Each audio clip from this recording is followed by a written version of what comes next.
Okay, it's 6:33 in the morning. I'm getting ready to hike out. This is the 6th day. That's where I slept, on that picnic table last night.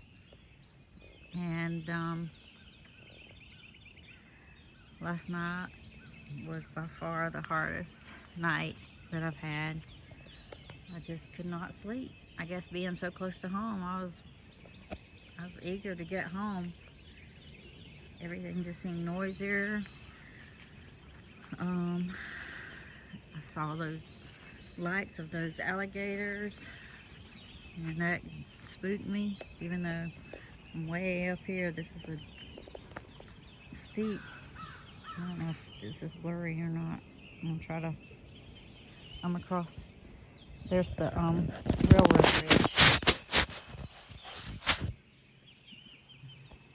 The railroad bridge that goes from the Suwannee River State Park to the grist mill over here.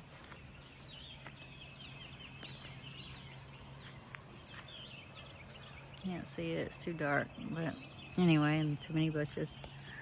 But it's a beautiful morning. I don't think I got to sleep. I think I finally got to sleep around maybe 2:30, 3 o'clock, not sure. But I did 17.5 miles altogether yesterday, because I had did 12.7, 8-ish, 7.8, 12.7 or 12.8, and then I had got to camp at like around 6 something, and then I could not sleep, so I got up at 10:30 and started hiking again and did another 4.8. So anyway, it was a lot of hiking.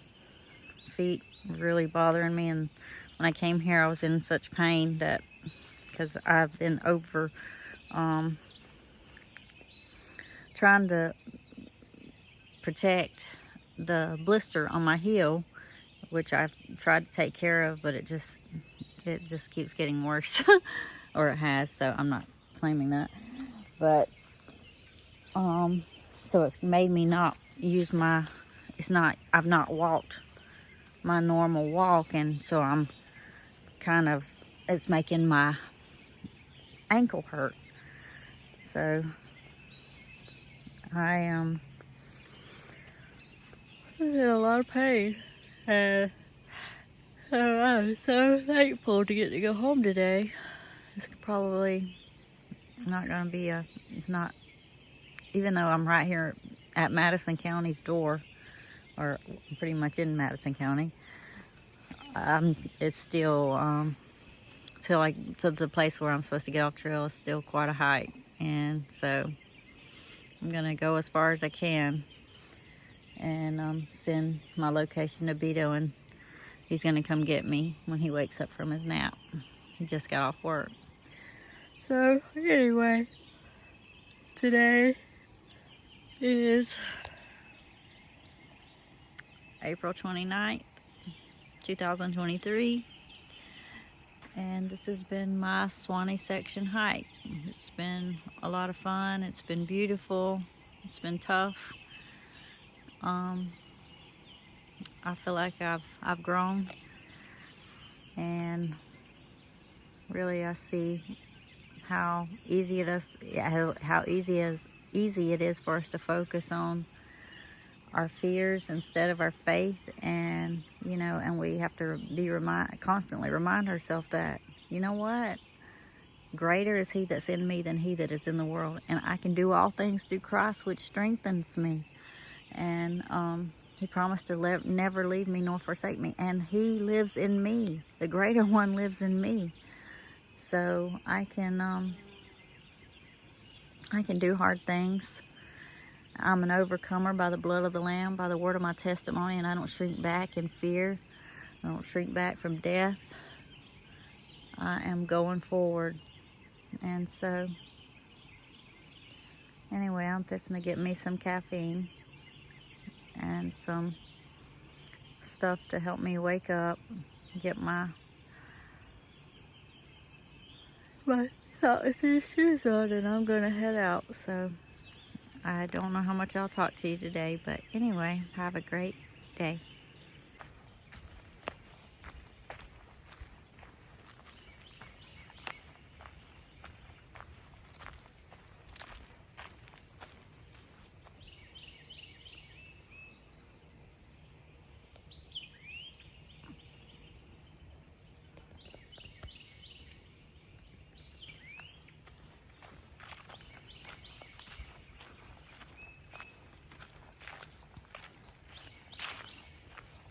You know, me, I think of going into this hike. I was inspired by Luke 4, where Jesus went into the wilderness, and after he had fasted 40 days. Not that I've been fasting, so don't get me wrong. The enemy come and he tempted him. Well, for me, that's what last night felt like. I felt like the enemy come with fears and all these things that I have not felt the entire week. It's been a wonderful experience. I have felt just the presence of the Lord. But then last night,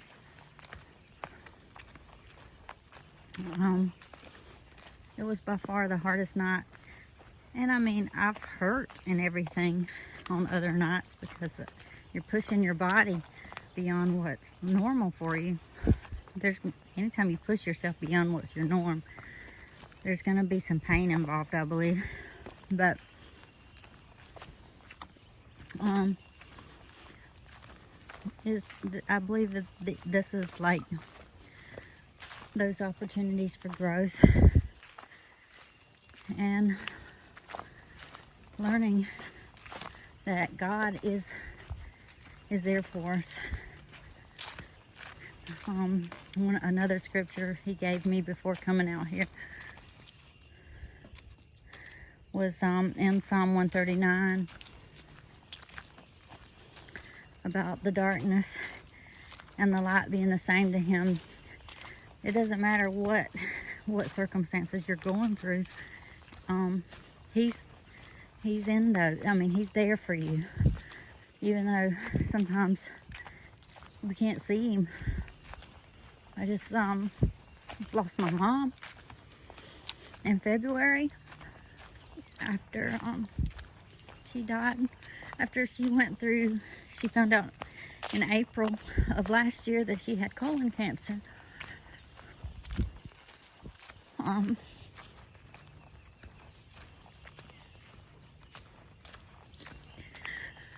It was the hardest thing. I mean, that year prior to her finding out she had colon cancer, and then that year watching my mom, who was one of the strongest people I'd ever known, be so weak and so dependent on me, that I feel like I failed her so many ways. And I know that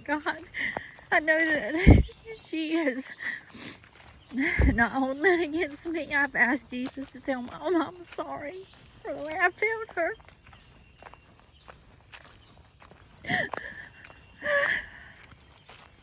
I'm sorry I'm being emotional. I guess it's because I didn't sleep, but about 3 hours maybe. And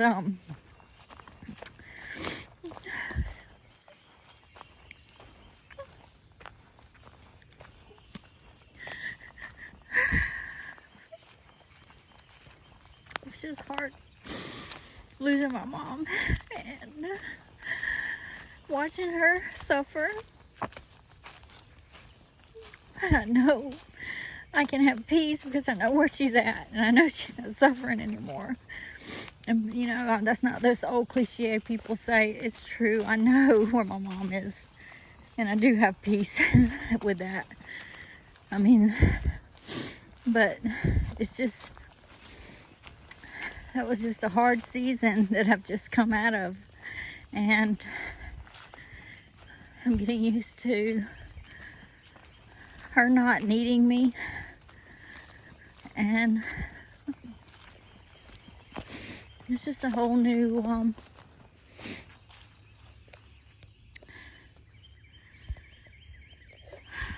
it's a transition. Well, it's not been an easy one, because my daughter left home in 2020, and then right after she left home, after she graduated from boot camp, is when COVID lockdowns and all that happened. And then to go from that, trying to get used to just me and my husband, then my mom held the stuff. My mom had COVID twice, and I had to go stay with her, and I helped my mom.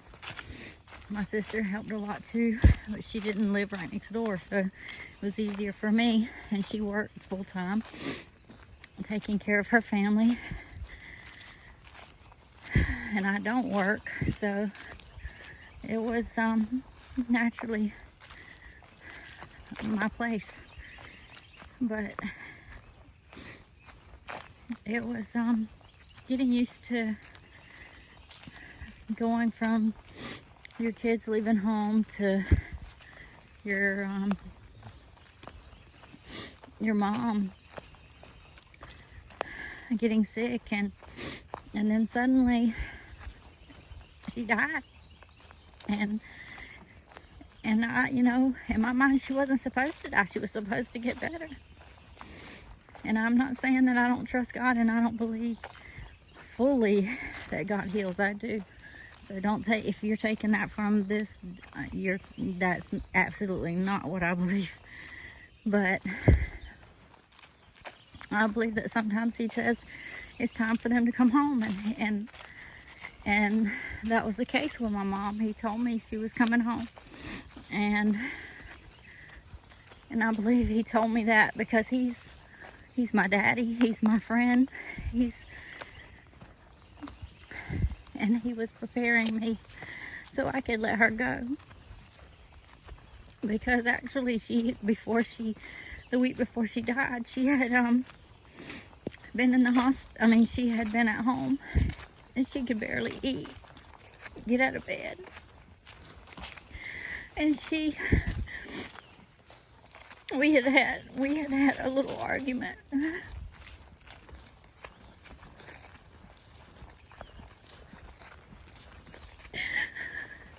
Because we had family stuff going on that was hard, that we didn't agree on. And her oxygen dropped. Her oxygen, not while we were arguing. We had already made up. We had even prayed. We had a glorious time. Before any of this, later in the day, her oxygen level dropped. Well, I was outside with my grandboys, and my sister was in the room with Mom. And I can't remember, but it was life-threatening drop. And my sister, I came in about the time after this started, and saw what was going on, and got my grandboys out of there, and began to pray for my mom. And my mom, I saw the life leaving her, and I saw, as I interceded for her, and I'm not putting anything on me, I'm telling you what God can do through us when we pray and believe. He raised my mom up. He raised her up from the dead. I saw the life leave her, and I saw it come back. And my sister's a witness to that. For anybody that does not believe, and not that Jesus needs witnesses, because people are going to believe. He said people will ask for a sign and none will be given. Because if that's the only reason you believe, then you're always going to be looking for something. You really don't believe in Him. You're just looking to see something. And I believe in him fully. And so anyway, as I prayed, the breath of life came back into my mom, and the Lord gave us an extra week before he took her home. And he told me during that time, and even showed me my mom in heaven, clothed in white, looking beautiful, standing strong, and she hadn't even been able to hardly stand. She'd been in a wheelchair. And I'm so thankful for that. But it was, now it's that she's gone, I'm having to get used to the new again, just me and my husband. And I'm doing my hobbies and things that help me feel closer to God, and things that challenge me, and things that I enjoy. And so I hope that whatever things that you're going through, that you can find that healing with God, that peace, and that place where you can connect with him. So anyway, I'm gonna say goodbye for now, and maybe I'll make a video when I get closer to the end, or when Beto picks me up. I'm not sure, because like I said, very little sleep today, lots of pain, and anyway, I need some caffeine right now. So have a great day. It is 10:18 a.m. I started at 7, I think 7, I don't know if it was exactly 7, I can't remember right now, I'm so tired. This morning, and I only got like 2.5, 3 hours of sleep last night, and I've done 5 miles, and I made it to the grist mill in Ellaville, and I am so happy because I am out of water, and I was trying to hold out for the spring to get some clean, fresh flowing water. So I'm at mile markers. I've passed the 60 miles mark. I'm at 62.3. I don't know if I already said that. I'm really tired. I'm ready to take my shoes off, deal with some blisters, get some water, and rest. So anyway, just letting you know where we are in this adventure. My chariot has arrived. Thank God. I am rescued.